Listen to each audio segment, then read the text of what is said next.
నా ప్రియమైన బిడ్డలారా, మీరు నన్ను ఎన్నో ప్రశ్నలడుగుతుంటారు.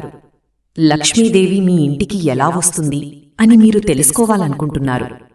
నా ప్రియభక్తులారా, నేనే శ్రీమహాలక్ష్మిని.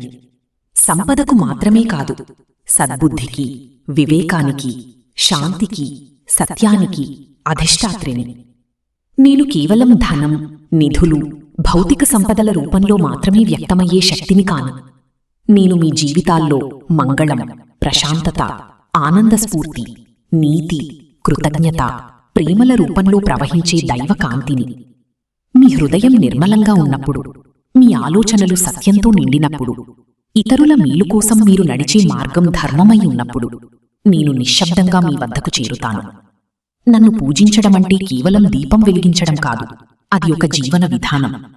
మీరు నిజాయితీగా సంపాదిస్తే, ఇతరులను మోసం చెయ్యకుండా జీవిస్తే, మీకు ఉన్నదానితో సంతృప్తిగా ఉండి పంచుకుంటే అదే నా ఆరాధన. మీరు నన్ను పిలవకపోయినా అటువంటి జీవితం నన్ను మీ వైపు ఆకర్షిస్తుంది.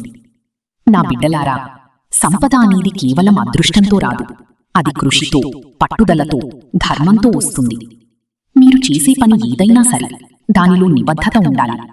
మోసం చేసి సంపాదించిన ధనం కొంతకాలం మాత్రమే ఉంటుంది, కాని నిజాయితీతో సంపాదించినది తరాలపాటు నిలుస్తుంది. మీ పని పట్ల గౌరవం ఉండాలి, సమయం పట్ల క్రమశిక్షణ ఉండాలి, మీ మాటలో నిజం ఉండాలి.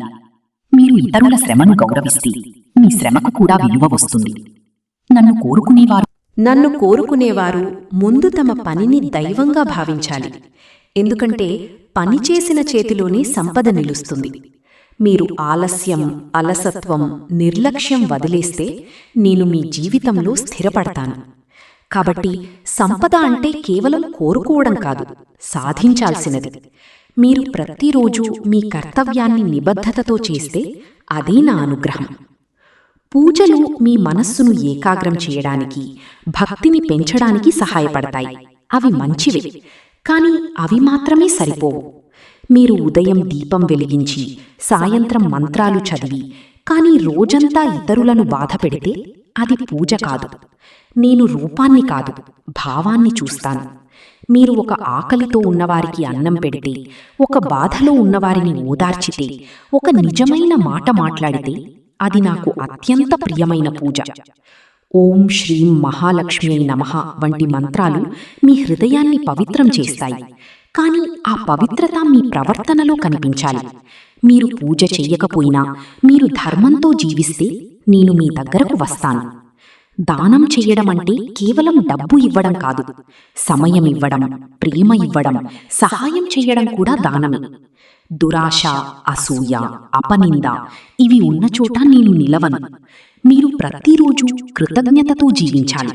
మీకు ఉన్నదానికి ధన్యవాదాలు చెప్పండి. నా బిడ్డలారా, చివరిగా మీరు మీ మనస్సులో శాంతిని పెంచితే మీ జీవితంలో నేను ప్రత్యక్షమవుతాను. నా బిడ్డలారా, చివరిగా మీరు మీ మనస్సులో శాంతిని పెంచితే మీ జీవితంలో నేను ప్రత్యక్షమవుతాను. మీరు ధైర్యంగా కష్టపడితే నేను ఫలితంగా వస్తాను. మీరు నిజాయితీగా జీవిస్తే నేను విశ్వాసంగా నిలుస్తాను. మీరు ప్రేమతో పంచుకుంటే నేను సమృద్ధిగా పెరుగుతాను. మీరు నన్ను కేవలం డబ్బుగా చూస్తే మీరు నన్ను కోల్పోతారు. కాని మీరు నన్ను విలువలుగా, జీవన విధానంగా అర్థం చేసుకుంటే నేను మీతో ఎప్పటికీ ఉంటాను. మీరు నన్ను ఎలా ఆహ్వానిస్తారో నేను అలా ప్రత్యక్షమవుతాను.